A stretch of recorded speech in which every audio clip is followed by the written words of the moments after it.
Let's talk about over-explaining in our writing. If you don't know me, my name is Courtney. I'm a developmental fiction editor of the romance and fantasy genres. Over-explaining can slip in and potentially ruin or slow down the tension you're trying to create in your story. This stems from our fear that readers may not understand what we're trying to tell them.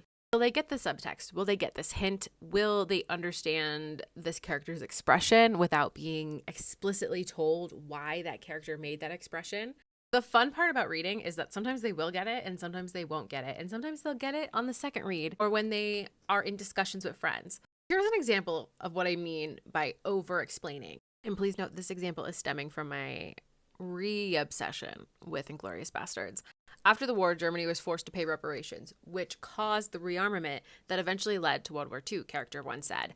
Oh, wow, I didn't know that, character 2 said, trying to wrap their head around the information they were just given. Now, that example happening once in a story is no issue. Happening twice, either, not an issue. If it happens multiple times, then that's when we run into over-explaining.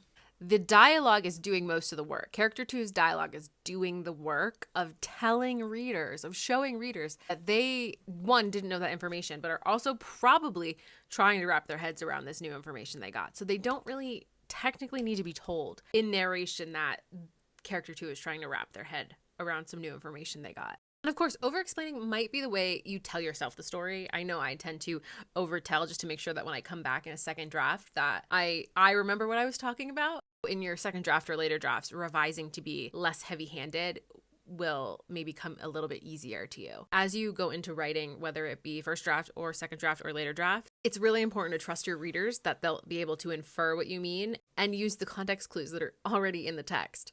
The context clues are typically provided by a character's dialogue, their action, and their interactions with each other.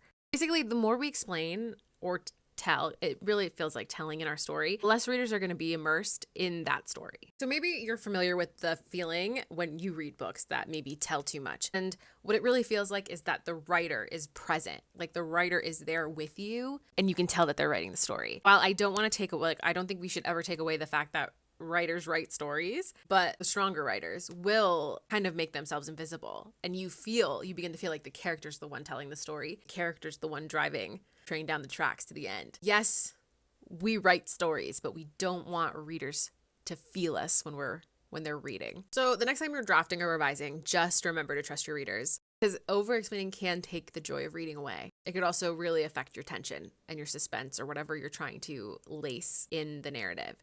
Give the readers the opportunity to try to figure out the story themselves.